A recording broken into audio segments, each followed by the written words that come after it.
welcome to Customs and Courtesies, the show that brings the history behind military customs to you. I am your host, Sergeant First Class Wellington Stirrup.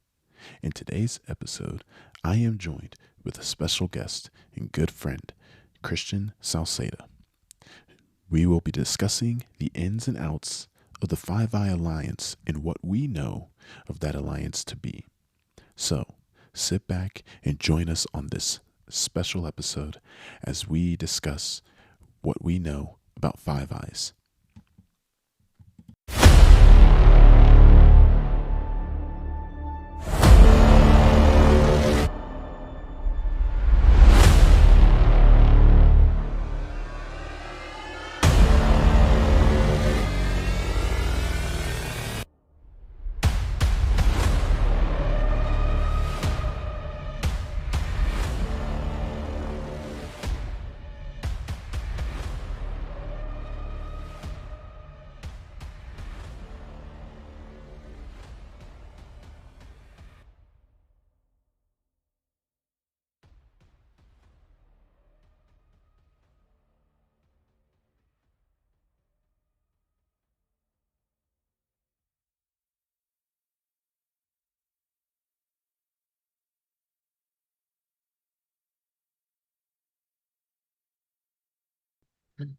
All right. So Christian, why don't you go ahead and introduce yourself for the listeners? How's it going, everybody? My name's Chris. I did 10 years as an Army intelligence analyst. Served with Wells here in Egypt. And then, yeah, I ETS'd in July of last year, 2023. And I am now a full-time stay-at-home dad to my beautiful daughter. Yeah, stay-at-home dad life, living the dream, man. Yeah, man, it's pretty cool. Yeah. So what was your last assignment?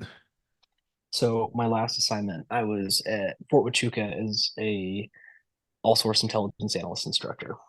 Nice. So Yeah. you were bringing up the new kids. Yeah, training the new generations of soldiers. I've done quite a few assignments in my military career, and I would have to say that this is probably one of the most rewarding ones. And Yeah. it's really funny because, the MI community as a whole is really small, and you can attest to it, right? Oh yeah. Uh, I had one of the soldiers who went through one of my cycles. uh, I had one of my buddies, Daniel, call me up, who we were high school friends, and then he had joined the army and ended up getting out. Now he's in the reserves, and he calls me. He goes, "Hey, do you know this soldier?" And I was like, "Yeah." He's like, "Yeah, she just reported to my unit and was talking about you." And I was like, "Oh wow, yeah, that's me." It's pretty crazy how small the community is. I mean, everybody knows everybody. So Yeah, man. Yeah, no, I just ran into somebody the other day that knows one of my buddies, and I was just like, "How do you two know each other?" And they were like, "Oh yeah, we were in this platoon over here." And I was just like, "Holy crap, this is such a small community." yeah, And like it's they worked with like a chief that like one of the GeoInc guys that I work with like knows too. And I was like, "Oh my goodness, like it's too small." it's pretty tight knit, and Yeah. the longer you're in, the smaller it gets. Yeah. It's like, "Oh my goodness, bro, I'm going to retirement." Like, Yeah, you're already out. well, I had sat down with my wife before getting out, and we had discussed, our options as far as my PCS options and hers. And she was my fiance at the time, and we had discussed it, and I was like, it doesn't really benefit me to stay in anymore. Yeah. Um, they were going to have me sign INDEF at 10 years, and I was like, Yep. I don't want to go needs of the army for the rest of my career. And my wife is already a hard charger. She'd made 7 and 9, and she's well beyond me in terms of our job. She's amazing at what we do. She's a fantastic instructor and just an all-around great NCO. And we had the discussion, and kids got brought up and all that. And when we were planning on having a baby, she'd said, "Do you want to stay home with the baby?" And I was like, "Yeah, definitely." So, after getting out, I contracted for about 6 months working as an instructor over at U.S. Army NISTID. So it's like the new systems integration or new systems and technology integration division. So they take all of your new computer systems, so things like CD1 and AIDP, and Yeah. then they send out like an MTT to train them. So I did that Okay. for a little bit, and then I quit once the baby was born. So Nice, yeah, man. Yeah, because yeah, and it's definitely hard too, especially when you're dual military, because it's like, someone's one of your careers, even though people say that it doesn't happen, but we all know it happens. One of your careers is going to take a hit, right? Or the family is not going to always be together, and it's like that's going to be hard, yeah. Well, So I've met a couple of NCOs who they've been in the army for almost 20 years at this point. They've been married the majority of the time, and they haven't spent like half of their career, they've been away from their spouse. yeah, Either one of them is in Hawaii while the other one was in like Riley, or one was in Korea while the other one was freaking at Polk. It's just gnarly. And right, we didn't want to have to go through that. At yeah, the end of the day, I can go to school, I can do whatever I need to do, I can take care of the baby, and I can follow her. nice, So, and nice. my ego has no qualms with being straight dependent. I'm loving it. So Yeah, I know. I whip out I whip out that spousal ID card with pride. Right, dude. Like I know some people were like when I got to 2CR, just got married and everything like that, and people were like, "Oh, so you're married?" And I was like, "Yeah, me and my wife this, and me and my wife, we went here. Me and my wife, we did this." And they're like, "Man, you just, it's like you just hang out with your wife all the time, don't you?" I was like, "Well, yeah, like she's my wife, she's my best friend. Like, what do you guys want from me?" And then some of the guys just could not comprehend that, like, you know, I entrusted my wife with like our finances and like I told him I was like she's successfully owned and operated two businesses by herself. Like the woman knows how to do finances. They're like, you're not scared she's gonna run off with your money. I was like, no, or else I wouldn't have married her. Like, dude, like She was already yeah, well established. yeah, she's already well established and everything like that. And it's like, I don't have that kind of ego that I need to have like full control over everything. It like at this time it was like 2014. It's like it's 2014, women have voices and stuff, guys. Like, come on. But yeah, That's and I think that harkens back to just like male fragility in terms of egos in general. And yeah, mind you, I'll probably come off as super liberal with this kind of stuff, which I don't give a shit.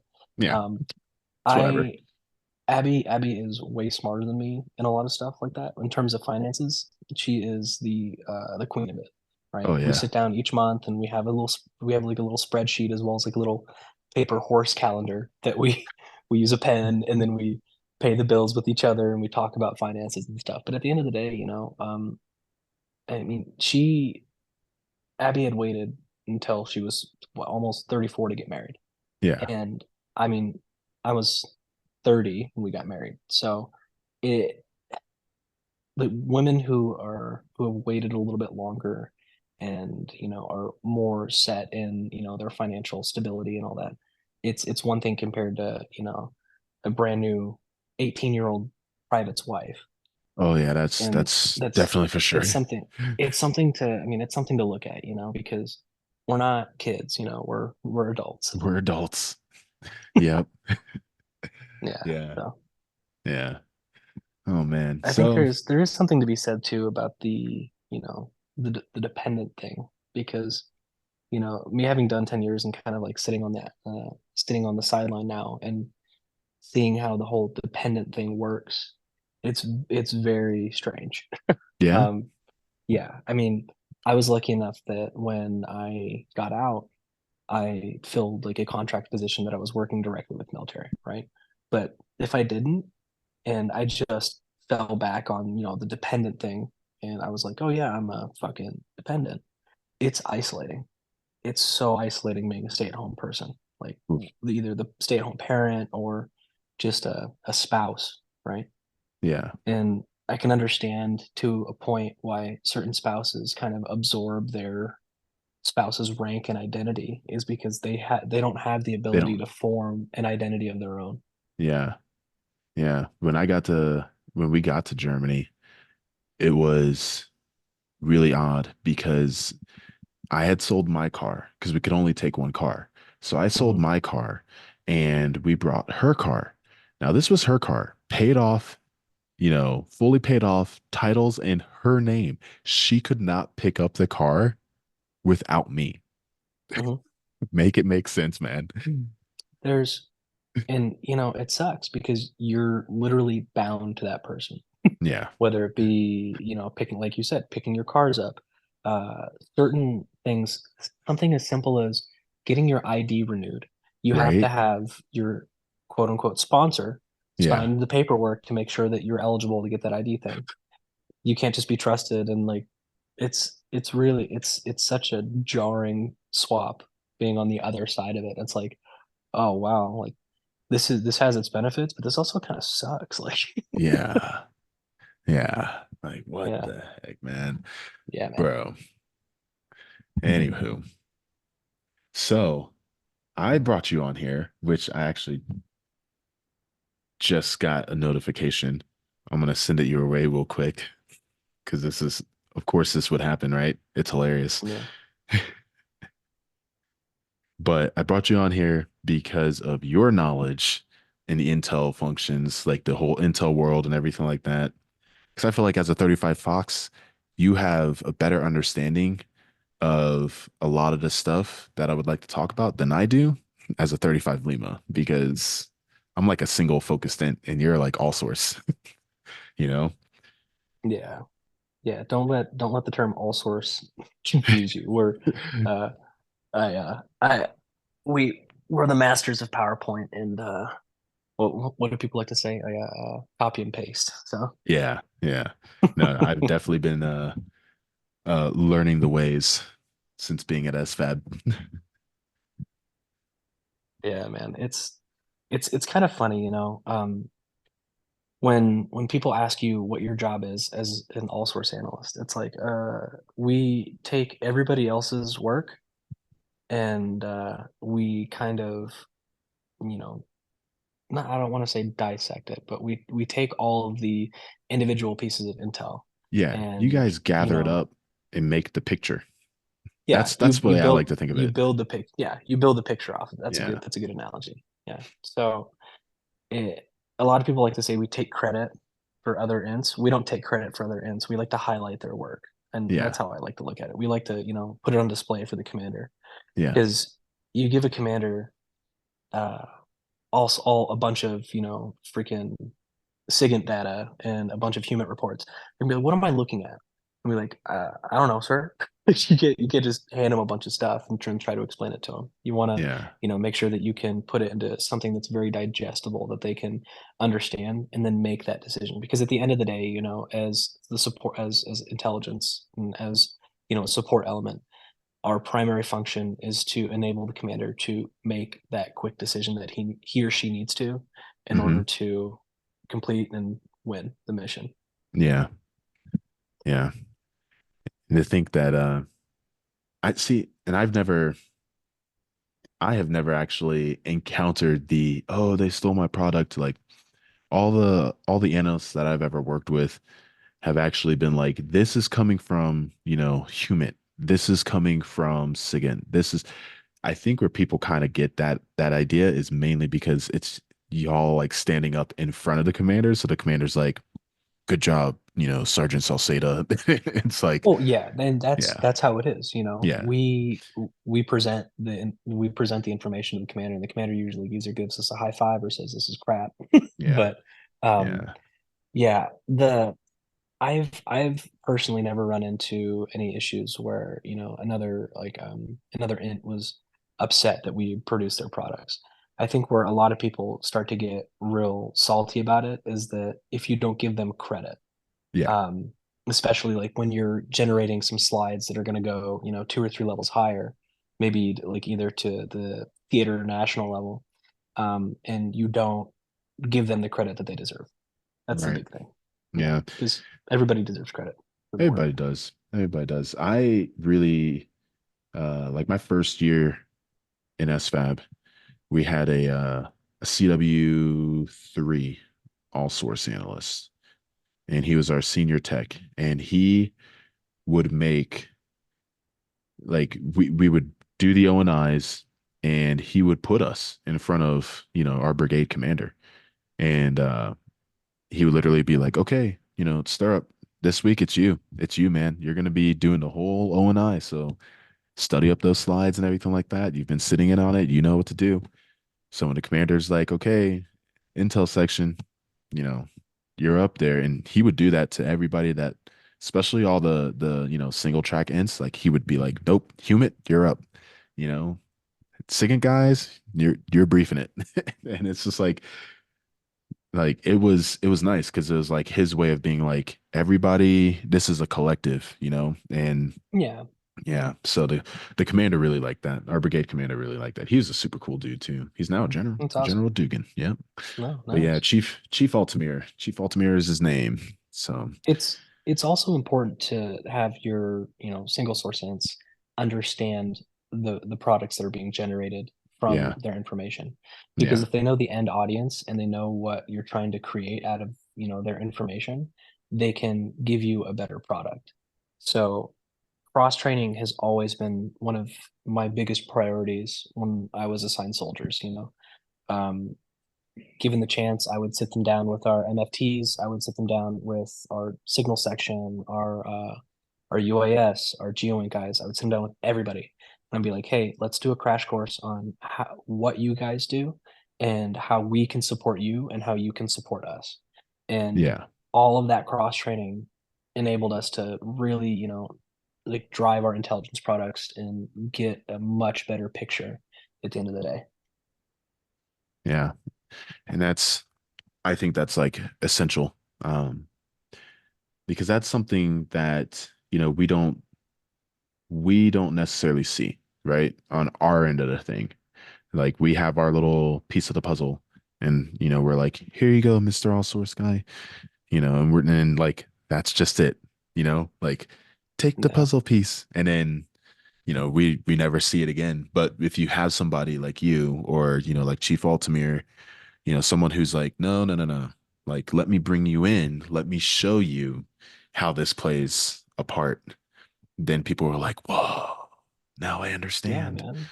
So when when human sources and signal sources understand how their information that they're providing us and their reports that they're providing us directly affect our targeting, the dude, it blows their mind. Like when we had our human guys out there and when we had our signal guys like NTC or something like that, right, running their systems and they were providing us real-time reports. I'm like, okay, yeah, we're gonna go blow that tank up now. Like, yeah, they're yeah. like, oh, really? And I was like, yeah, we're Oh, gonna go kill some people. Like, and it works out. yeah. They're like, It's like, wow, I didn't know that that was gonna happen. I was like, yeah, yep.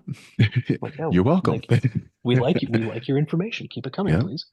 So Yeah. yeah, when you pull them into the loop and they understand, like when single source guys understand the bigger picture, it tends to make a huge difference. And, a lot of people can tend to get a little bit complacent, but when they understand that their work is directly affecting, big picture stuff, it makes people work way harder. And Oh yeah. I think Yeah. people have a better appreciation of what they're doing.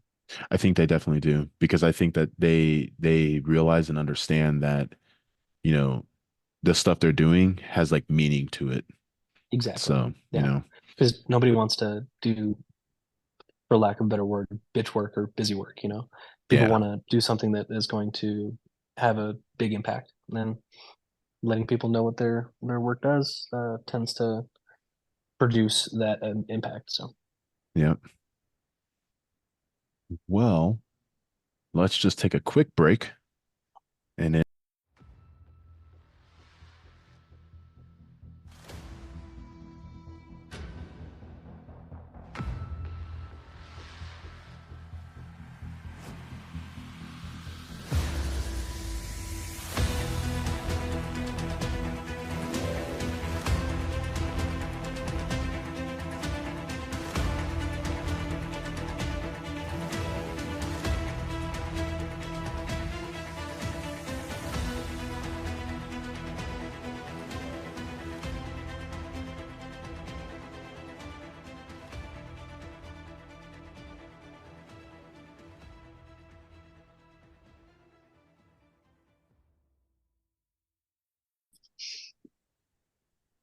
All right, so we're back. We're back. Had a quick break. One of these days, man, I'm gonna figure this out. Okay. Um, so it's nice to chat about the Intel stuff. But I brought you on today. We were supposed to have our buddy Mark, but he couldn't make it. Yeah, So loser. pour one out for the Mark. But R.I.P. yeah. Um, but yeah, so I brought you on today because you hit me up and Mark hit me up and we want to talk about some Five Eyes action. So Yeah. So tell me, what do you know of Five Eyes? I don't know too much. I've worked with Five Eyes partners in the past, right? So of course Egypt and then a little bit in Kuwait, but not an insane amount. I know that it's essentially all of like the English speaking countries. So any of like the Commonwealth nations. So UK, New Zealand, uh what's it called? Australia. Australia, Canada. Yeah. So any Yeah. of the, English speaking countries, And then the us, don't Anglo, forget us. oh yeah, in the US, of course. Uh yeah, it's the initially started out as them sharing signals intelligence. Yeah, Um but it's not just SIGINT, it can also be human or any other kind of reports. right. But yeah, I know that was the basis of it. And it started in what, the 70s, was it? So it started pretty much right after World War II. They Oh, okay. yeah, they made it official. However, even though it was official, it wasn't necessarily the Five Eyes of like what we know today. From what Yeah. I found out, because right after World War II, Canada, New Zealand, Australia, they were still a part of the British Empire, right? So Yeah. like they weren't even, not trying to ruffle any feathers, but like they weren't necessarily countries, quote unquote, per se, right? So they were still under their British, wherever the Brits went, they went type of thing. But Yeah. yeah, so but that was mostly back when they, like you said, they were doing like all the SIGINT stuff, and I think it was Yeah. around the 70s, when they started gaining their independent status and everything like that, that it kind of turned into even more. Um, Yeah. like from what I know of it, they got that's it's around. It was obviously meant during that time to counter, Soviet Russia and China and all the communist, countries. What is that called? The domino effect, I think it was.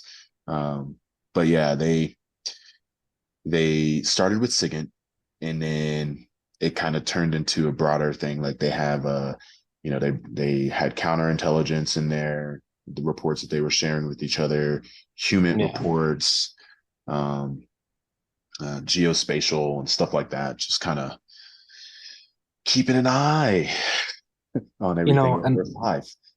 I think the one of the highlights of Five Eye in general is like, within the global war on terror, how we were able to share vast amounts of information with each other in Oh order to, prevent not only prevent terror attacks, but also like drive our missions in Iraq and Afghanistan. Like yeah, a giant multinational intelligence sharing like operation. That's crazy, in my opinion. That's bananas. Using all of our assets in order to complete whatever missions we have available, or just leveraging another country's asset that say they might have embedded.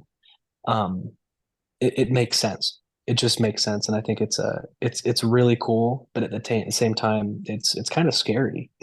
yeah. No, it really is.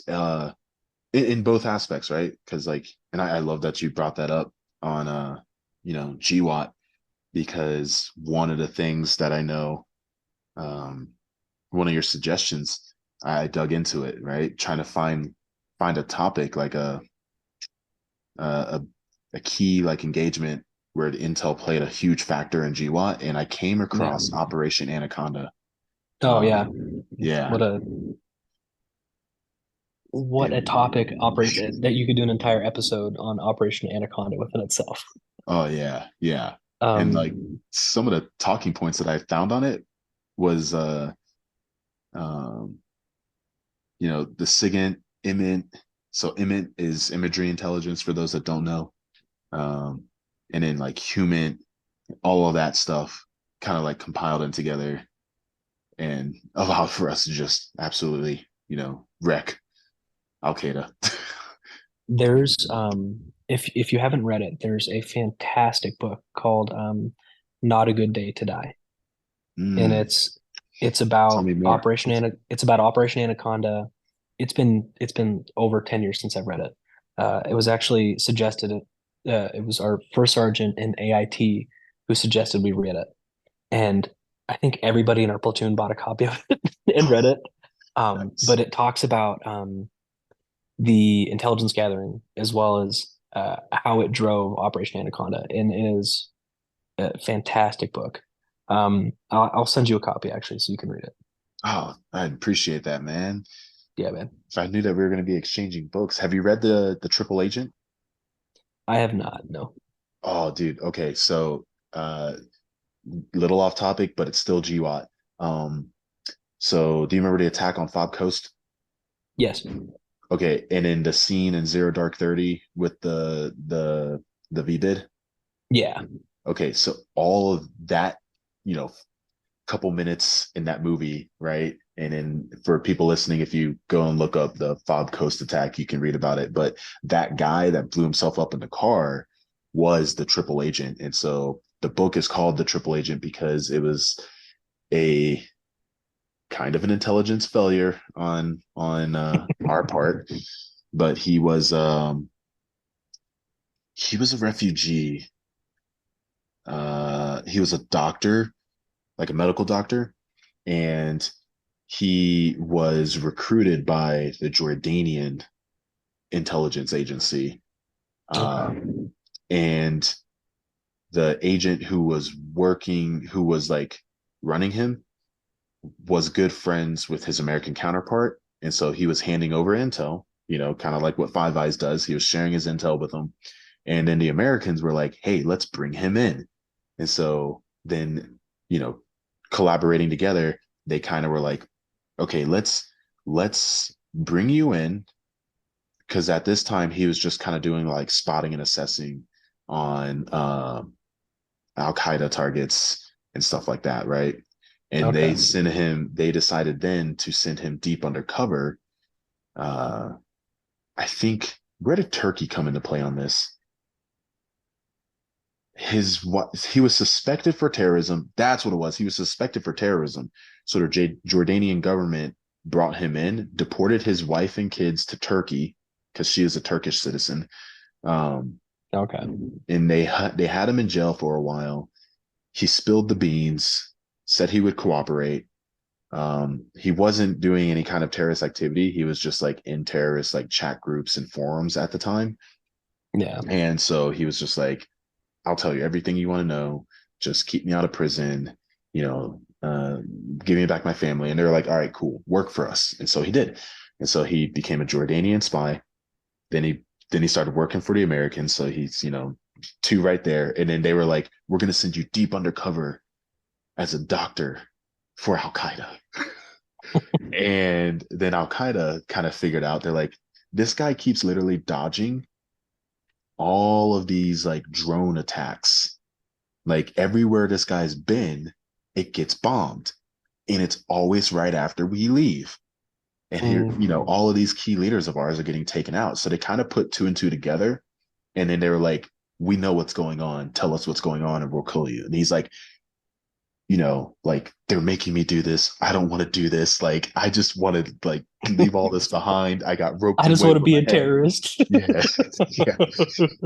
And, long story short, they're like, you're going to work for us now, or, Oh my God. yeah, we're going to kill your family. And he's like, okay, okay. And so then he goes and blows himself up there at Coast. Jesus.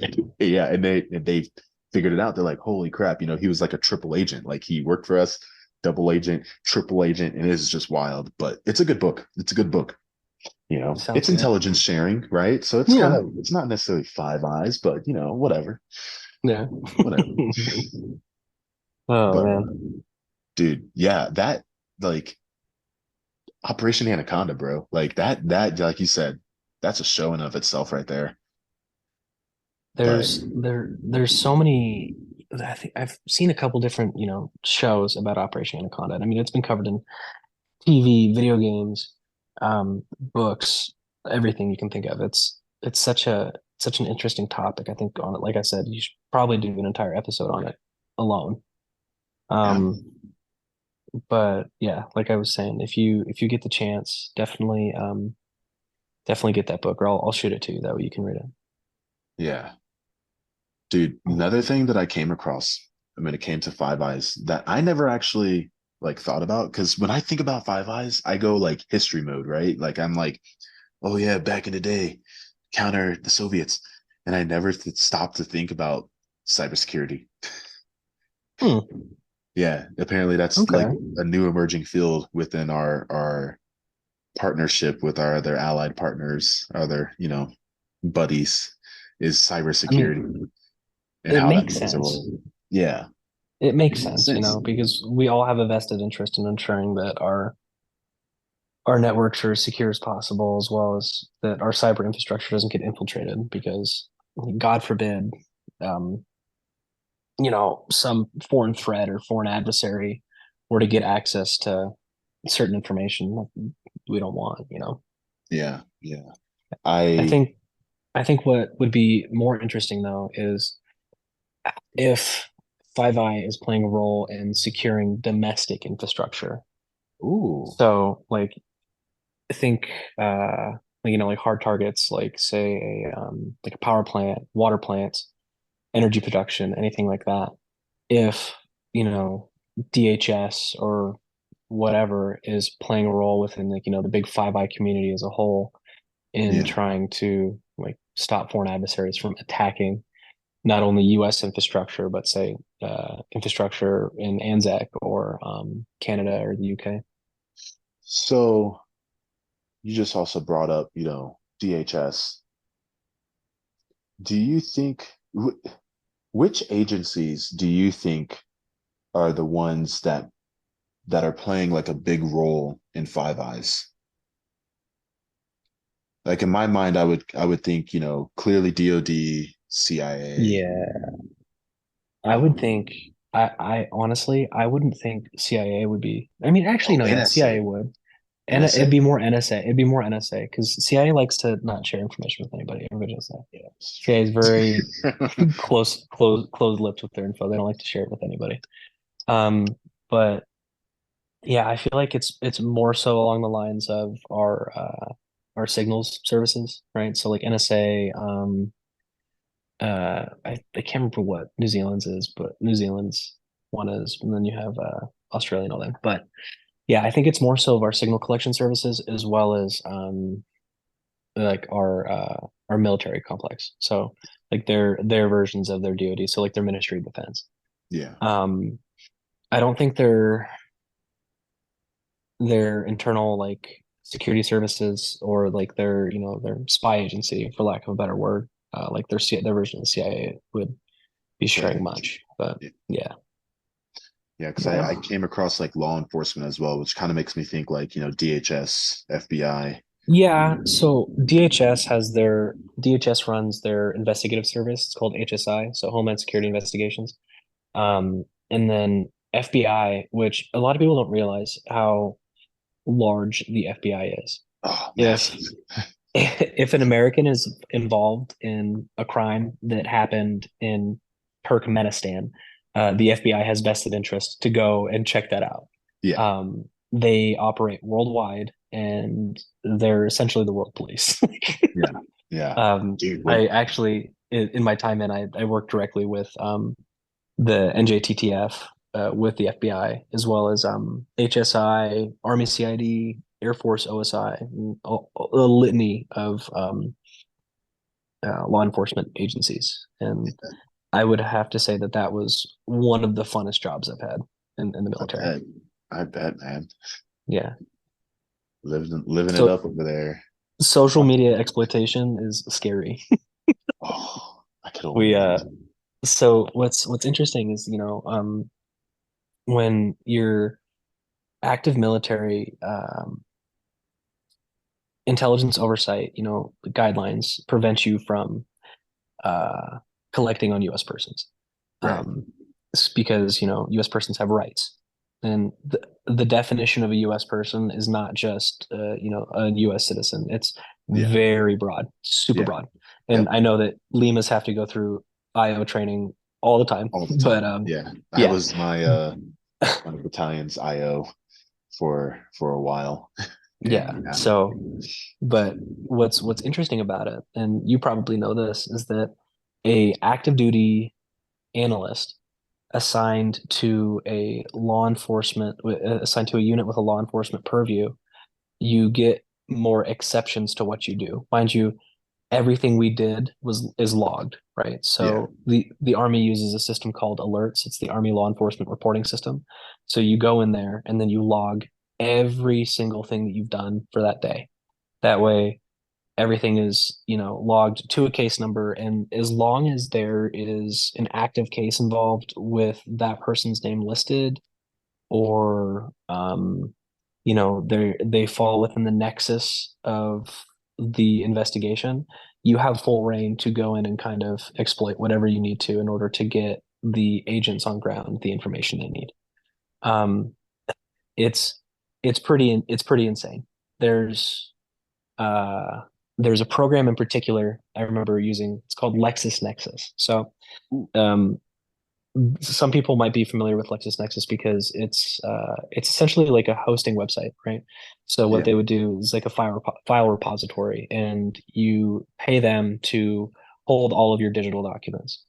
Well, they also run a service for law enforcement that you can type somebody's name or social or their VIN on their car, and it pulls up every address they've lived at, uh, all of their vehicles associated with them, all of the close contacts that they have, any public utility, like in any public utility bills that they've paid, phone numbers associated with them. The thing is that this is all publicly available information. It's Right. just it uses, I'm guessing, an algorithm of some kind to strip the data from the web and then just put it on a fancy dashboard for you.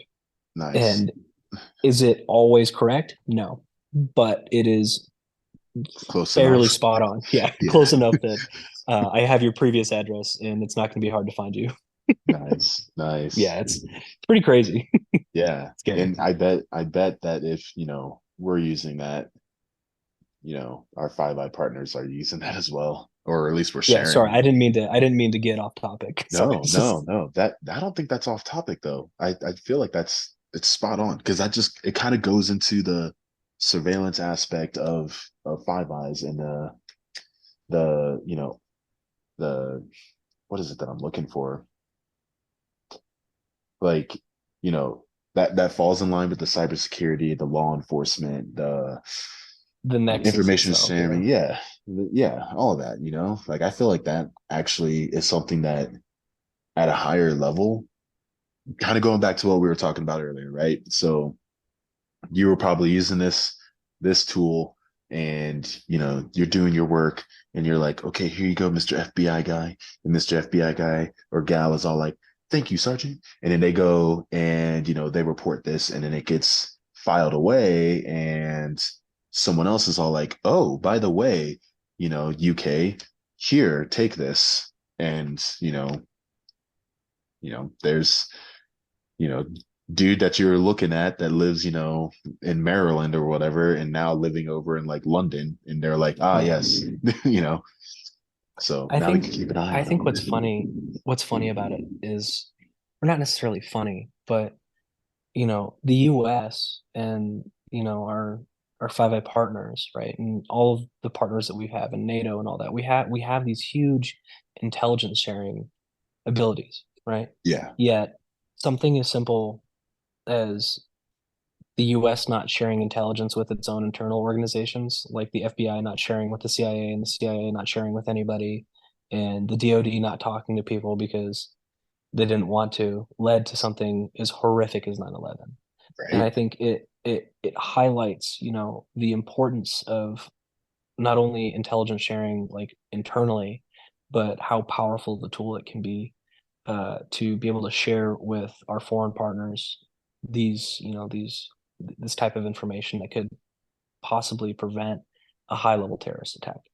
Yeah. Um, and as we move on now towards more of a near peer threat type of fight, and like a force on force engagement, I think things like Five Eye and like intelligence sharing is going to be a much more powerful tool, especially when we're having these flash conflicts that um, are going to be very quick. It's not like the war in Ukraine, I think, highlights how wars can become very protracted. But Hmm. if you look at, those initial engagements within the first, like month or two, very, very fast, very, very bloody.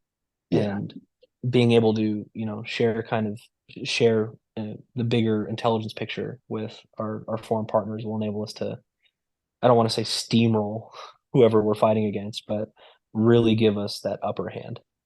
Right. And I think what's interesting about that you mentioned, the war in Ukraine is um, I was at SLC when, it kicked off. So like Yeah. for about a good like 2, 3 days, everything that we were learning at SLC like just stopped and it was all like, let's talk current events and what's going on because this right here is like, Intel nerd like dreamland, right?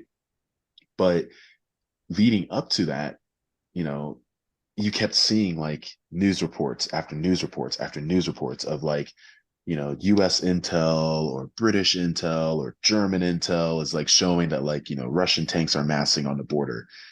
And it's like, is this just another exercise or is this the real deal? And then State Department was like, hey, if you're an American in Ukraine, you should leave, you know? And then next thing you Yeah. know, bam, it happens. And so, it's that intel sharing. And to hit on the second part of what you said, uh, in my research that I discovered, Desert Storm was like a huge success for Five Eyes because of our intel sharing, and that's what allowed us to just steamroll Saddam's forces. Like Yeah, initially man. in the what was it like 91 or whatever, like just all because of So the intel sharing.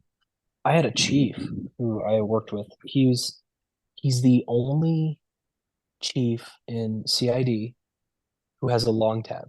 He Oh, was yeah, so he was a Green Beret in the 90s assigned to, and I don't know if he was active duty or what, but I think he was a National Guard. He was a National Guardsman out of Alabama. And he's like, yeah, he's like in Desert Storm, we were out hunting scuds in in the desert. So provided with the intel from whatever organization gave it to him, they were out there freaking hunting scud missiles and doing cool guy stuff. The humblest dude you'll ever meet though. And it's just like when he was telling us stories about, Desert Storm and, how they just rolled in and it was very fast. yeah, And it's crazy, man. Because you look at something like Ukraine, right, which has become an extremely protracted war. It's just nothing but trenches and it's a slog fest, man. yeah. Because as soon as winter hits, it's miserable. Oh yeah. But it's the only time you can actually cross tanks anywhere because once spring Everything's hits and frozen. it Yeah. thaws out, it It's all turns mush. muddy. And it's Yep. just Not good. Not good times. it's a nightmare. Yeah. I I remember I remember when I can't remember I think I was doing a critical thinking course, a critical thinking MTT. Um, and as we were doing it, we were running the Crimea scenario. And as we were doing the Crimea scenario, Russia annexed Crimea from the Ukraine. And they're like, we promise this is this is just a coincidence. oh man. We're not It's trying to just do like real coincidence. life stuff. This is Denovia, Yeah. like it was, we're like, okay. Oh man. Yeah. No man. You gotta love it. It's like always when you're doing some sort of training that's like, hey, by the way, this event that just actually happened, it really actually just happened. Yeah. But we're prepared for it. I came across a video the other day. from Forces News or Force News. It's ran by the UK like Ministry of Defense or whatever. It's like their Yeah. YouTube channel. And they were talking about how uh trench warfare is back in Europe after like 100 years, and how they, the British are starting to train for like, you know, enter and clear a trench. And I'm like, wait a minute, you guys stop training that? Like we have an entire battle drill on entering and clearing a trench. Like I remember being a private in Yakima, Washington, when I was still infantry, conducting trench clearing drills. Like Yeah. this is something that we haven't stopped doing. So I think in that regard, like we're like ahead of the game. And when you bring up, this scenario that you guys were running and then it actually happens, it's like, dude, we're so far ahead. Like it's kind of it's scary. It's scary to think of how prepared we actually are, because there's just times where I feel like some people don't take it as serious as they should be, and then it's like it just happened, you know? Yeah. Yeah. I think I think at the end of the day, though, when it comes down to, protracted wars, um, the one thing to bring up Five Eye again, the one thing where Five Eye is really going to play a role in making sure that it doesn't become a protracted conflict is in like Indo-PACOM. Oh yeah, yeah, Looking at China, right? China is a huge, no, I don't want to say a threat, but the China scenario in terms of China either invading Taiwan or China continuing to encroach on the South China Sea, and creating these barrier islands. Um, that intelligence sharing, not necessarily for ground forces, but for naval forces to ensure that naval forces are aware of where these ship surface to ship missiles are going to be located. It's going to be paramount. oh yeah, Um, yeah, it's going to be really intense, and I always I love to talk about SEAD, suppression of enemy air defense. But, I've seen very few videos on suppression of enemy like naval defense stuff and naval or ship defense systems, yeah. especially Too how bad China, Mark's not is on. building those. I mean, mind you, that's not my forte because, I was always a ground guy. But Yeah, um, when I was at Quantico working with Army CID, we were actually sitting in the office with all of our Navy guys. We yeah, were the NCIS essentially ran the building. And getting to talk to them really gave me an appreciation for, Indo-PACOM as a whole. Because as Army, our mind tends to linger towards Russia and yeah, towards, like Europe. yep. Whereas Navy and Marines, they're They're more, all about the yeah, Pacific. Indo-PACOM. They're Yep. all about China, all about Taiwan. And now that the Army sees that, hey, we're going to play a huge role in that fight, we're slowly starting to shift but not necessarily our focus, you're right, but we're not shifting our focus, but creating these new scenarios. That way we can, be a dual-edged sword. We can, fight on two fronts. We can fight a European front as well as be trained on fighting uh, uh, an Indo-PACOM front. Yeah, Um, yeah, because I mean, my entire time in 10 years, right? The majority of it was spent doing coin, and then we yeah, switched over to hybrid threat, right? So yep, dealing with a Denovian force with a some kind of insurgent element embedded, and it's interesting to think that I had never touched anything to do with Asia until I got out. yeah, when I was when I was working as an instructor on a different or for a different element is when we started touching on the Asia scenario, and I was like, holy crap, like this is crazy. I'd never really looked at Taiwan on a geographic map, or not a geographic map, but like a topographic map, and looked at just how hard of a problem set it was, and it yeah, gave me a completely new appreciation for uh of that part of the world and trying to fight in that part of the world. It's gonna Yeah, be gnarly. it is, man. The only time in my 14 years now um, that I've looked at INDOPACOM was my first assignment, which was at Fort Lewis. Like, Yeah. because 2ID, like that's our region. So and that was it, man. After that, it was 2CR in Germany and hanging out with you in Egypt and, you know, reclassing to 35 Lima and then I went to 513th. So I mean that was CENTCOM. So I mean, you know, but it's not Indo-PACOM. Like it's Yeah. Asia, but it's not Asia. It's They Southwest cover parts of Asia. Asia, but yeah, Yeah, they cover like the part of Asia that people don't think is Asia. it's Asia. Yeah.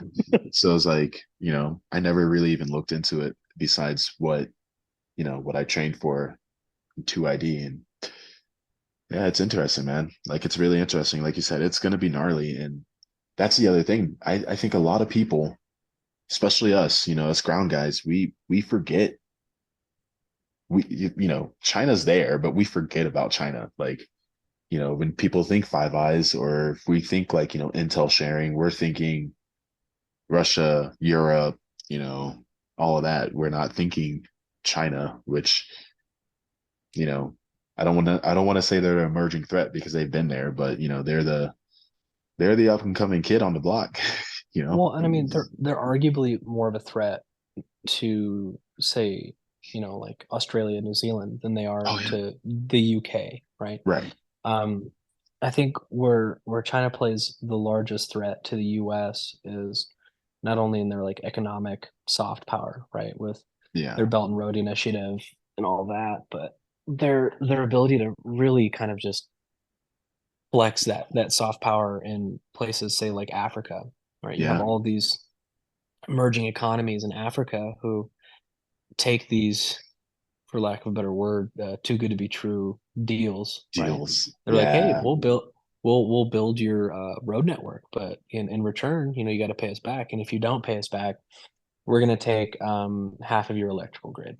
Yeah. It's like, or What? they take over resources like Yeah. like cobalt and Yeah. all those mines, and it's just I don't really know how to put it in the proper verbiage, but um, it's alarming to say the least. And Oh yeah. I think the as far as the army goes, we of course have elements like in North Africa, but in terms of the US's approach towards Africa, I think Africa is going to definitely be a larger problem set in the near future that we're going to really have to take a look at and focus on. Oh, for sure. Definitely. Because, you know, China's there all over. You know, we just had a what was it, that Russian unit move into the same base that we have some Oh soldiers yeah, at and everything like that too. yeah, And that's in for those Niger. that, Yeah, yeah, and for those that don't know, this is all a part of the great powers competition, the whole GPC, right? Like everybody's positioning themselves for that strategic dominance, and yeah, Africa is going to be the next spot in my opinion, mainly because of how heavy Chinese influence is there.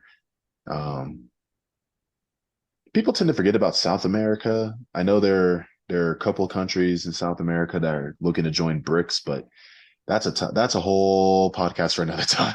yeah. I was gonna mention BRICS, but I was like, it's gonna get way too far into the weeds with it. But Oh yeah, you know, at the end of the day, like when you look at like how the economic as well as like world power scales are like teetering back and forth, you really it really just kind of highlights that East versus West mentality.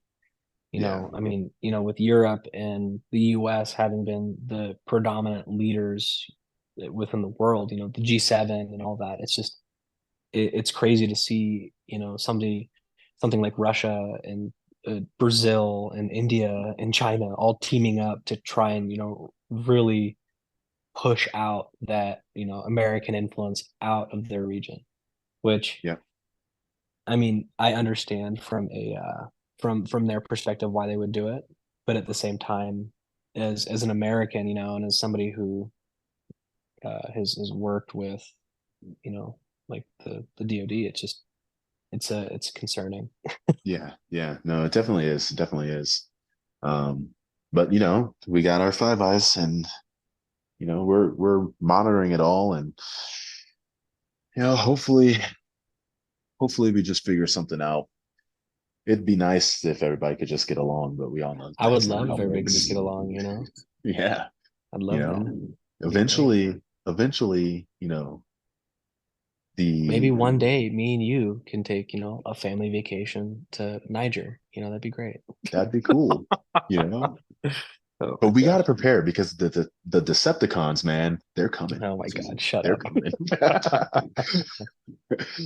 So I gotta throw some nerd stuff in there. I feel you, man. But yeah, it's been great having you on, bro. And we got to do this again. We can pick up where we left off, to be quite For honest. sure, But man. Yeah.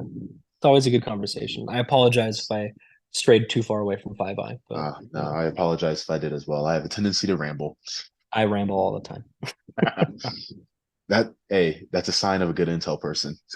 I hope not. All right, man. All right, brother. I'll talk to you later. All right. Yeah, man. All right. Have a good one. You too.